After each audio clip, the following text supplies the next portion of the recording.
ನಮಸ್ತೆ ಆತ್ಮೀಯರೇ, ನಿಮ್ಮೆಲ್ಲರ ಹಿತೈಷಿ ಆಧ್ಯಾತ್ಮಿಕ ಚಿಂತಕ, ಶಿಕ್ಷಕ, ಚಿತ್ತಚೇತನ ಜೀವನ ದರ್ಶನ ಕಾರ್ಯಕ್ರಮಕ್ಕೆ ತಮ್ಮೆಲ್ಲರಿಗೂ ಪ್ರೀತಿಯ ಸ್ವಾಗತ, ಸುಸ್ವಾಗತ. ಇಂದಿನ ವಿಷಯ ಸಮಸ್ಯೆಗಳನ್ನು ಹೇಳಿ ಹೇಳಿ ಹೇಳಿ ಪರ್ವತವನ್ನಾಗಿ ಮಾಡಿ. ಇದೇ ಇಂದಿನ ವಿಷಯ. ಸಾಕಷ್ಟು ಜನ ಏನು ಮಾಡ್ತಾರೆ ಅಂದರೆ ಸಮಸ್ಯೆಗಳನ್ನು ಹೆಚ್ಚು ಮಾಡಿಕೊಳ್ಳೋದಕ್ಕೋಸ್ಕರ ಮಾತಾಡ್ತಾರೆ, ಸಮಸ್ಯೆಗಳನ್ನು ಹೆಚ್ಚು ಮಾಡೋದಕ್ಕೋಸ್ಕರ ಬದುಕಿರ್ತಾರೆ, ಸಮಸ್ಯೆಗಳನ್ನು ಹೆಚ್ಚು ಮಾಡಿಕೊಳ್ಳುವಂತಹ ಚಿಂತನೆಗಳನ್ನೇ ಮಾಡ್ತಾ ಇರ್ತಾರೆ. ಸಮಸ್ಯೆಗಳನ್ನು ಹೆಚ್ಚು ಮಾಡಿಕೊಳ್ಳೋದಕ್ಕೋಸ್ಕರ ಏನೇನೆಲ್ಲ ಶತಪ್ರಯತ್ನ ಬೇಕು ಅದೆಲ್ಲವನ್ನು ಮಾಡ್ತಾ ಇರ್ತಾರೆ ಹೊರತು ಪರಿಹಾರಕ್ಕಾಗಿ ಖಂಡಿತವಾಗಲೂ ಮಾಡೋದಿಲ್ಲ.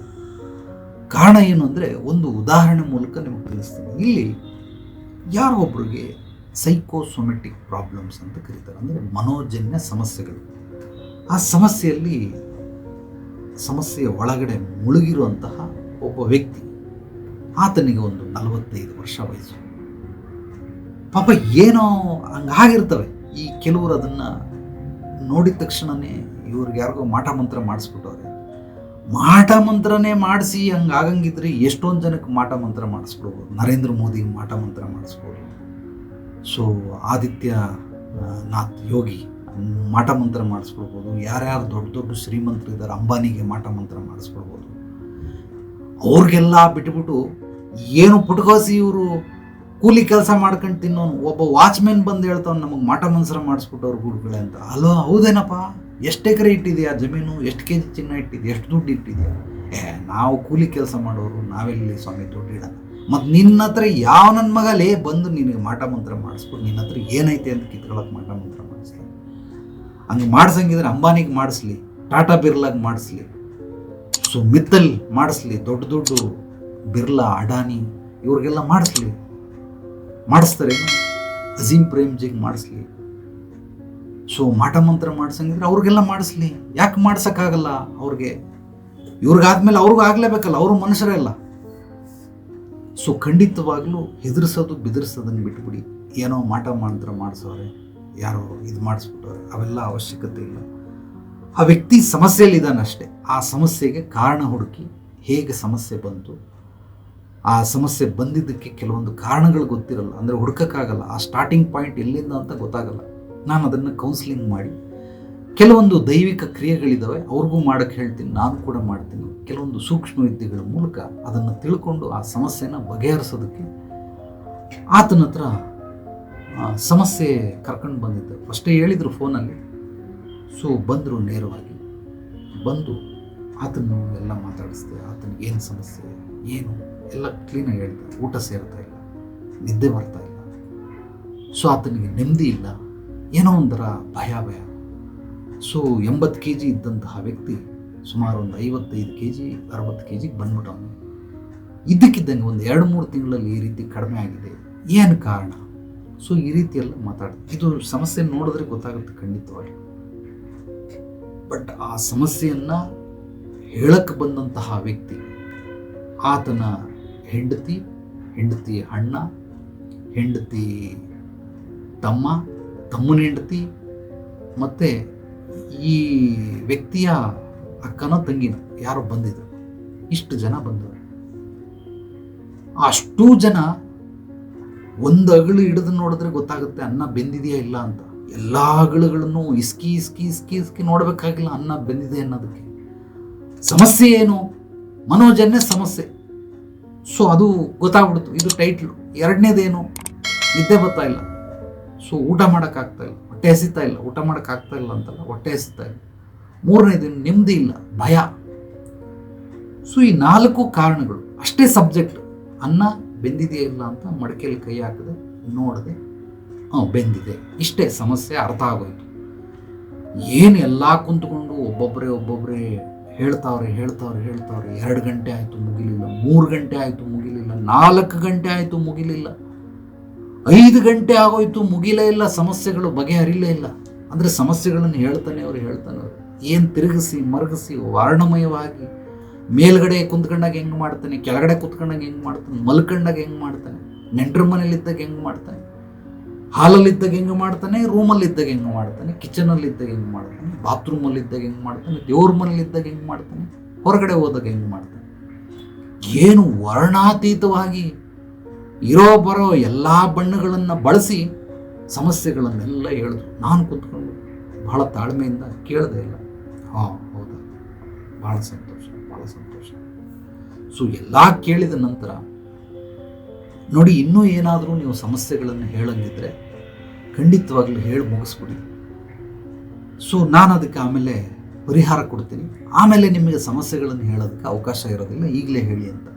ಇಲ್ಲ ಗುರುಗಳೇ, ಅಷ್ಟೇ, ನಾವು ಇರೋ ಬರೋದೆಲ್ಲ ಹೇಳ್ಬಿಟ್ಟಿದ್ದೀರಿ ಅಷ್ಟೇ ಅಂತ. ಮತ್ತೆ ಕೌನ್ಸಿಲಿಂಗ್ ಶುರು ಆಯಿತು. ಸೊ ಶುರುವಾದ ಮೇಲೆ ಆತನ್ನು ನಿಧಾನವಾಗಿ ಒಂದೊಂದೇ ಮಾತುಗಳನ್ನು ಆಡಿಸಿ ಆತನ್ನು ಒಂದು ಸ್ವಲ್ಪ ಧೈರ್ಯ ತುಂಬಿ ಹೀಲಿಂಗ್ ಮಾಡಿ, ಕೆಲವೊಂದೆಲ್ಲ ಇನ್ಸ್ಟ್ರೂಮೆಂಟ್ಗಳಿದ್ದಾವೆ, ಆ ಸೌಂಡ್ ಹೀಲಿಂಗಿಂದ ಹೀಲಿಂಗ್ ಸ್ಟೋನ್ಗಳಿದ್ದಾವೆ. ಸೊ ನನಗೊಬ್ಬ ಅಘೋರಿ ಕೊಟ್ಟಂತಹ ಒಂದು ಅಮೃತ ಬೇರು ಅಂತಿದೆ. ಅಮೃತ ಬಳ್ಳಿಯಲ್ಲ, ಅಮೃತ ಬೇರು. ಒಂದು ಮರ ಕಾಡಲ್ಲಿ 1200 ವರ್ಷಗಳು ಕಳೆದು ಅದಷ್ಟು ಕದೆ ಬಿದ್ದೋಗುತ್ತೆ.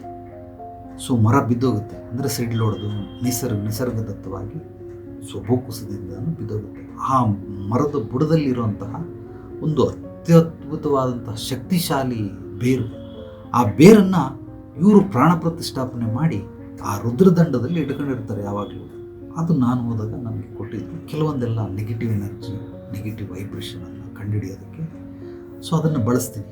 ಆ ಎಲ್ಲ ಥರ ದೈವಿಕ ವಸ್ತುಗಳನ್ನು ಉಪಯೋಗ ಮಾಡಿ ಆತನಿಗೆ ಏನು ಎತ್ತ ಅಂತೆಲ್ಲ ತಿಳಿಸಿ ನಿಧಾನವಾಗಿ ಆತನ ಮನಸ್ಸನ್ನು ಬದಲಾವಣೆ ಮಾಡೋದಕ್ಕೆ ನಾನು ಸಾಕಷ್ಟು ಶತಪ್ರಯತ್ನ ಮಾಡ್ತಾಯಿದ್ದೀನಿ. ಹೀಲ್ ಮಾಡೋದ್ರ ಮೂಲಕ, ಕೌನ್ಸಿಲಿಂಗ್ ಮಾಡೋದ್ರ ಮೂಲಕ, ಕೆಲವೊಂದು ದಿವ್ಯ ಶಕ್ತಿಗಳನ್ನು, ಅಂದರೆ ದಿವ್ಯೌಷಧ ಅಂತ ಕರೀತಾರೆ. ಸೊ ಹೀಲಿಂಗ್ ಪ್ರೋಸೆಸ್ ಅದು. ಸೊ ಮಾಸ್ಟರ್ ಹೀಲಿಂಗ್ ಪ್ರೋಸೆಸ್ಸನ್ನು ಮಾಡ್ತಾ ಅವ್ರಿಗೆಲ್ಲ ಆಗಿ ಇನ್ನೇನವನು ಒಂದು ಉತ್ತರದಲ್ಲಿ ಅವನು ಆ ಸಮಸ್ಯೆಯಿಂದ ಹೊರಗೆ ಬರೋದಕ್ಕೆ ಅವಕಾಶ ಇರುತ್ತೆ, ಅಥವಾ ಆ ಸಮಸ್ಯೆಗೆ ಮೂಲ ಸಿಗುವಂತಹ ಅವಕಾಶಗಳಿರ್ತವೆ. ಅಂಥ ಸಮಯದಲ್ಲಿ ಎಲ್ಲ ಆದ ನಂತರ ಇವ್ರಿಗಿಂತಿಂಥ ಕ್ರಿಯೆಗಳನ್ನು ಮಾಡಿಸಿ ಅಂತ ಹೇಳಿರ್ತೀನಿ. ಮತ್ತೆ ತಿರ್ಗಾ ಶುರು ಮಾಡ್ತಾರೆ. ಇವನು ಓದ್ಸಲ ಹಂಗೆ ಮಾಡ್ದ, ಲಾಸ್ಟ್ ಟೈಮ್ ಇತ್ತು, ಇವ್ರು ಹಿಂಗೆ ಮಾಡಿಬಿಟ್ರು ಹಂಗೆ ಮಾಡಿಬಿಟ್ರು ಅಂತೇಳಿ ಮತ್ತೆ ತಿರ್ಗಾ ಕಸ ಗುಡಿಸಿ ಒರೆಸಿ ಅದನ್ನೆಲ್ಲ ಕ್ಲೀನ್ ಮಾಡಿ ಅದಕ್ಕೆಲ್ಲ ಸ್ವಲ್ಪ ರೂಮ್ ಫ್ರೆಶ್ನರು, ಪರ್ಫ್ಯೂಮ್ ಎಲ್ಲ ಹಾಕಿ, ಸೊ ಕರ್ಪೂರ, ಗಂಧದ ಕಡ್ಡಿ ಎಲ್ಲ ಹಚ್ಚಿ ಗಮ್ಮಂತ ಮಾಡಬೇಕಾದ್ರೆ ಈ ಬೀದಿಲಿರೋ ಕಸ ತಗೊಂಡು ಮತ್ತೆ ತಿರ್ಗಾ ತಗೊಂಡು ಹಾಲಲ್ಲಿ ಹಾಕಿದಂಗೆ ಎಲ್ಲ ಕ್ಲೀನ್ ಮಾಡಿದ್ದೀನಿ ಕಂಪ್ಲೀಟ್. ಅವ್ರಿಗೆ ಏನೇನು ಬೇಕೆಲ್ಲ ಅವನಿಗೆ ಒಂದು ಹಂತ ಮೇಲೆ ಎತ್ಕೊಂಡು ಬರೋದು ಎಷ್ಟು ಕಷ್ಟ ಅಂತಂದರೆ, ಒಬ್ಬ ವ್ಯಕ್ತಿಯನ್ನು, ಆ ರೀತಿ ಪೇಷಂಟ್ನ, ಸಮಸ್ಯೆಲಿರೋರನ್ನ ಅದನ್ನು ತುಂಬ ಕಷ್ಟಪಟ್ಟು ಸುಮಾರು 1.5 ಗಂಟೆ 2 ಗಂಟೆ ತಗೊಂಬಂದು ಇಟ್ಟರೆ ಎಲ್ಲ ರೆಡಿ ಮಾಡಿದ್ರೆ ಬಂದು ಕಸ ಹಾಕ್ಬಿಟ್ಟು ಹೋಗ್ಬಿಡ್ತಾರೆ. ಫಸ್ಟೇ ಹೇಳಿದ್ದೀನಿ, ನಿಮ್ಮ ಸಮಸ್ಯೆ ಏನಿದೆ ಹೇಳಿ, ಅದಾದ ನಂತರ ತಿಳಿಸಿ. ಆದರೆ ಜನಗಳಿಗೆ ಸಮಸ್ಯೆಗಳನ್ನು ಗುಡ್ಡೆ ಹಾಕೋದ್ರಲ್ಲಿ ನಿಸ್ಸೀಮರು. ಏನು ಸಮಸ್ಯೆಗಳನ್ನು ಹೇಳಿ ಪರಿಹಾರ ಬೇಕಾಗೇ ಇಲ್ಲ ಅವ್ರಿಗೆ. ಇಲ್ಲಿ ಬಂದಿರೋದು ಪರಿಹಾರಕ್ಕೋಸ್ಕರ, ಆದರೆ ಪರಿಹಾರ ಬೇಕಾಗಿಲ್ಲ. ಬರೀ ಸಮಸ್ಯೆಗಳನ್ನು ಹೇಳೋದು, ಸಮಸ್ಯೆಗಳು ವರ್ಣಮಯವಾಗಿ ಹೇಳೋದು, ವರ್ಣರಂಜಿತವಾಗಿ ಹೇಳೋದು, ವರ್ಣಾತೀತವಾಗಿ ಹೇಳೋದು. ಏನು ಸಮಸ್ಯೆಗಳು ಹಂಗಿದೆ ಹಿಂಗಿದೆ ಸಮಸ್ಯೆಗಳನ್ನು ನೀವು ರಾಶಿ ಮಾಡ್ತಾ ಇದ್ರೆ ಅದು ಪರ್ವತವಾಗುತ್ತೆ. ಪರಿಹಾರಗಳನ್ನು ರಾಶಿ ಮಾಡ್ತಾ ಇದ್ರೆ ಅದು ಪರ್ವತವಾಗುತ್ತೆ. ಇಲ್ಲಿ ಯಾವ ಪರ್ವತ ಹೆಚ್ಚಾಗಿರುತ್ತೋ ಆ ಪರ್ವತದ ಪ್ರಭಾವ ನಮ್ಮ ಜೀವನದ ಮೇಲೆ, ಮನಮಸ್ತಿಷ್ಕದ ಮೇಲೆ ಹೇರಳವಾಗಿ ಬಿದ್ದಿರುತ್ತೆ. ನೀವು ಬರೀ ಸಮಸ್ಯೆಗಳ ಬಗ್ಗೆನೇ ಮಾತಾಡ್ತಾ ಇದ್ರೆ, ಸಮಸ್ಯೆ ಬೇಕು ಎಲ್ಲಿವರೆಗೂ ಅಂದರೆ ನನಗೆ ಅರ್ಥ ಆಗಬೇಕು ಅದು ಏನು ಸಮಸ್ಯೆ ಅನ್ನೋದು ಅರ್ಥ ಆದರೆ ಸಾಕು, ಅದಕ್ಕೆ ನಾನು ಪರಿಹಾರ ಕೊಡ್ತೀನಿ. ಆದರೆ ಅವರು ಆ ಸಮಸ್ಯೆಗಳನ್ನು ಅವನು ಯಾವಾಗ ಹಿಂಗಾಯಿತು, ಅಲ್ಲಿಂದ ದಿನನಿತ್ಯ ಏನು ಮಾಡ್ದ, ನಿನ್ನೆ ಏನು ಮಾಡ್ದ, ಮೊನ್ನೆ ಏನು ಮಾಡ್ದ, ಆಚೆ ಮೊನ್ನೆ ಏನು ಮಾಡ್ದ, ಇದೆಲ್ಲವನ್ನ ನೋಡಿ ನೋಡಿ ನೋಡಿ ನೋಡಿ ನೋಡಿ ನೋಡಿ ಹೇಳಿ ಹೇಳಿ ಹೇಳಿ ಆ ಸಮಸ್ಯೆಯನ್ನು ಪರಿಹಾರ ಮಾಡದೇ ಇರೋಷ್ಟು ಮಟ್ಟಿಗೆ ಪರ್ವತವನ್ನು ಏರಿಸ್ಬಿಟ್ಟಿರ್ತಾರೆ. ದಯವಿಟ್ಟು ಸಮಸ್ಯೆಗಳ ಬಗ್ಗೆ ಸಾಮಾನ್ಯರು ಅಂದರೆ ಒಂದಷ್ಟು ಜನ ಮನೆಯಲ್ಲೇ ಇರ್ತಾರೆ, ಅವ್ರಿಗೆ ತಿಳಿಬೇಕು, ಕುಟುಂಬದವ್ರಿಗೆ ಗೊತ್ತಾಗಬೇಕು. ಸೊ ಹಂಗಾಗಿ ಅವ್ರಿಗೆ ಹೇಳಿದ್ರೆ ಸಾಕು. ಏನು ಫ್ರೆಂಡ್ಸ್ಗಳಿಗೆ ಹೇಳೋದು, ಅಕ್ಕಪಕ್ಕದ ಮನೆಯವ್ರಿಗೆ ಹೇಳೋದು, ಎಲ್ಲರಿಗೂ ಹೇಳ್ಬಿಡೋದು. ಫ್ರೆಂಡ್ಸ್ ಸಿಕ್ತವ್ರು ದಾರಿಲಿ ಹೋಗಿ ತರಕಾರಿ ಅಂಗಡಿಗೆ ಅವನಿಗೆ ಹೋಗಿ ಹೇಳ್ಬಿಡೋದು, ಹೂವು ಮಾರಕ್ಕೆ ಬರ್ತಾನೆ, ಹಾಲು ಕೊಡಕ್ಕೆ ಬರ್ತಾನೆ, ಎಲ್ಲರ ಹತ್ರನೂ ಹೋಗಿ ಹೇಳ್ಬಿಡೋದು. ಅದು ಸಮಸ್ಯೆಗಳು ಇನ್ನೂ ಹೆಚ್ಚಾಗ್ತಾನೆ ಇರ್ತದೆ ಹೊರತು ಖಂಡಿತವಾಗ್ಲೂ ಅದು ಬಗೆಹರಿಲ್ಲ. ನೀವು ಸಮಸ್ಯೆಗಳನ್ನು ಯಾರ ಹತ್ರ ಹೇಳ್ಕೊಳ್ಬೇಕು ಅಂದರೆ, ಯಾರು ಅದನ್ನು ಪರಿಹಾರ ಮಾಡ್ತಾರೆ ಅಂಥವ್ರ ಹತ್ರ ಮಾತ್ರ ಹೇಳಬೇಕು. ಯಾರು ಮುಖ್ಯಸ್ಥರಿದ್ದಾರೆ, ಮೂಲ ವ್ಯಕ್ತಿಗಳು ಯಾರಿದ್ದಾರೆ ಅಂಥವ್ರ ಹತ್ರ ಸಮಸ್ಯೆಗಳನ್ನು ಹಂಚ್ಕೊಳ್ಳಿ. ಆಗ ಅವರು ಪರಿಹಾರಗಳನ್ನು ಕೊಡ್ತಾರೆ, ಮಾರ್ಗದರ್ಶನವನ್ನು ಕೊಡ್ತಾರೆ. ಅವರು ನಿಮ್ಮ ಮನೇಲಿರುವಂತಹ ಅಥವಾ ನೀವು ಗೌರವಿಸುವಂಥವ್ರು, ಪ್ರೀತಿಸುವಂಥವ್ರಾಗಿರ್ಬೋದು, ಅಥವಾ ಯಾರೋ ಶಿಕ್ಷಕರ ಬಳಿ ಅಥವಾ ಗುರುಗಳ ಬಳಿ ಈ ಕ್ರೈಸಿಸ್ ಮ್ಯಾನೇಜ್ಮೆಂಟ್ ಅಂತೇಳಿ ಅದು ಸ್ವಲ್ಪ ಮಾಡರ್ನ್ ಆಗಿರುತ್ತೆ ಅಷ್ಟೇ, ಮೋಟಿವೇಶನಲ್ ಸ್ಪೀಕರ್ ಅಂತ. ಅಂಥವ್ರಿಗೆ ಒಂದಷ್ಟು ಜನ ಬರ್ತಾರೆ. ಅವರು ಕೇವಲ ವೈಜ್ಞಾನಿಕವಾಗಿ ಅಂದರೆ ಅವರೆಲ್ಲ ಒಂದು ರೀತಿ ಲೌಕಿಕದ ದೃಷ್ಟಿಯಿಂದ ವಾಸಿ ಮಾಡುವಂಥದ್ದು. ಈಗ ನನ್ನ ಹತ್ರ ಬಂದರೆ ಆಧ್ಯಾತ್ಮಿಕವಾಗಿ ನಿಮಗೆ ಏನು ಸಮಸ್ಯೆ ಇದೆ ಅಂದರೆ ಸೂಕ್ಷ್ಮ ವಿದ್ಯೆಗಳನ್ನು ಕಲ್ತಿರೋದ್ರಿಂದ ಒಂದಷ್ಟು ಸಮಸ್ಯೆಗಳು, ಅದನ್ನೆಲ್ಲ ಎಲ್ಲ ರೀತಿ ಸಮಸ್ಯೆಗಳಿಗೂ ಪರಿಹಾರ ಸಿಗ್ತವೆ. ಅದನ್ನು ಮೊದಲು ತಿಳಿದು ಅದನ್ನು ತಿಳಿಸ್ಬೋದು. ಆದರೆ ಇವರು ಹಂಗೆ ಮಾಡೋ ಸಮಸ್ಯೆಗಳನ್ನು ಗುಡ್ಡೆ ಹಾಕೋದು ಹಿಂಗೆ ಗುಡ್ಡೆ ಹಾಕಿ ಹಾಕಿ ಹಾಕಿ ಆ ಸಮಸ್ಯೆಗಳು ಬಗೆಹರಿಯೋದೇ ಇಲ್ಲ, ಯಾವತ್ತಿಗೂ ಬಗೆಹರಿಯೋದಿಲ್ಲ. ದಯವಿಟ್ಟು ಹಂಗೆ ಮಾಡಬೇಡಿ. ಇವ್ರಿಗೆ ಎಲ್ಲ ಕ್ಲೀನ್ ಮಾಡಿ ಅವನಿಗೆ ಕ್ಲೆನ್ಸಿಂಗ್ ಮಾಡಿ ಈಗ ನಿಮಗೆ ಹೇಳಿದ್ರೆ ಮತ್ತೆ ತಿರ್ಗಾ ಬಂದು ನೀವು ನೆಗೆಟಿವ್ ಹೇಳ್ಬಿಟ್ಟು ಅವ್ನ ತಲೆಯಲ್ಲೆಲ್ಲ ನೆಗೆಟಿವ್ ಕುಣಿಸ್ಬಿಟ್ಟು ಈಗ ಅವ್ನು ವಾಸಿ ಆಗೋದಿಲ್ಲ. ನೆಕ್ಸ್ಟು ನೋಡಮ್ಮ ಅವ್ರ ಹೆಂಡ್ತಿಗೆ ನೀನು ಗಂಡನ ಕರ್ಕೊಂಬ, ನೀನು ಬಾ, ಇನ್ಯಾರನ್ನೂ ಕರ್ಕೊಂಬರ್ಬೇಡ, ಇನ್ಯಾರೂ ಅವಶ್ಯಕತೆ ಇಲ್ಲ. ನೀನು ಬಂದರೂ ಕೂಡ ನೆಗೆಟಿವ್ನ ಹೇಳಂಗಿಲ್ಲ. ಆಲ್ರೆಡಿ ನನಗೆ ಗೊತ್ತಾಗ್ಬಿಟ್ಟಿದೆ ಸಬ್ಜೆಕ್ಟ್ ಏನು ಅಂತ. ಈಗ ಪರಿಹಾರದ ಬಗ್ಗೆ ಮಾತಾಡು. ಏನೇನು ಪರಿಹಾರ ಮಾಡಬೇಕು, ಗಂಡನ್ನು ವಾಸಿ ಮಾಡೋದು ಹೆಂಗೆ, ಅದನ್ನು ಮಾತ್ರ ದೃಷ್ಟಿಕೋನ ಇಟ್ಕೊಂಡ್ರೆ ಖಂಡಿತವಾಗಿ ವಾಸಿ ಆಗುತ್ತೆ. ಬಟ್ ಕೆಲವರು ಹಂಗೆ ಮಾಡೋದಿಲ್ಲ, ಬರೀ ನೆಗೆಟಿವ್ ಹೇಳಿ ಇಲ್ಲಿ ಅತ್ಯದ್ಭುತವಾಗಿ ಆಯ್ತು ಗುರುಗಳೇ ಅಂತ ತಲೆಯಲ್ಲಿ ಆಡಿಸ್ಬಿಟ್ಟು ಕೊಲೆ ಬಸ್ಸು ಅಂತಾರೆ. ಅಲ್ಲಿ ಹೋಗ್ಬಿಟ್ಟು ಮನೆಗೆ ತಿರ್ಗಾ ಮನೆಯಲ್ಲಿ ಅವ್ರಿಗೆ ಬೈಯೋದು, ಸೊ ಬಾಯಿಗೆ ಬಂದಂಗೆ ಬೈಯೋದು, ಅವ್ರನ್ನ ಕೇರ್ಲೆಸ್ ಮಾಡಿಬಿಡೋದು, ಹಿಂಗೆಲ್ಲ ಮಾಡ್ತಾರೆ. ಆ ಸಮಸ್ಯೆಯಲ್ಲಿರೋರಿಗೆ ನಾನು ಸರಿ ಹೋಗಬೇಕು ಅನ್ನೋದು ಅವ್ರಿಗೂ ಇರ್ತದೆ, ಆದರೆ ಮಾರ್ಗಗಳು ಗೊತ್ತಿರಲ್ಲ. ಆ ಮಾರ್ಗಗಳನ್ನು ನಿಮ್ಮ ಮೂಲಕ ಪರಿಹರಿಸ್ಕೊಳ್ಳೋಕೆ ನೋಡ್ತಾರೆ. ನೀವೇ ಅವ್ರಿಗೆ ಸಪೋರ್ಟ್ ಮಾಡಲಿಲ್ಲ ಅಂದರೆ ಹೊರಗಡೆಯವ್ರು ಹೆಂಗೆ ಸಪೋರ್ಟ್ ಮಾಡ್ತಾರೆ?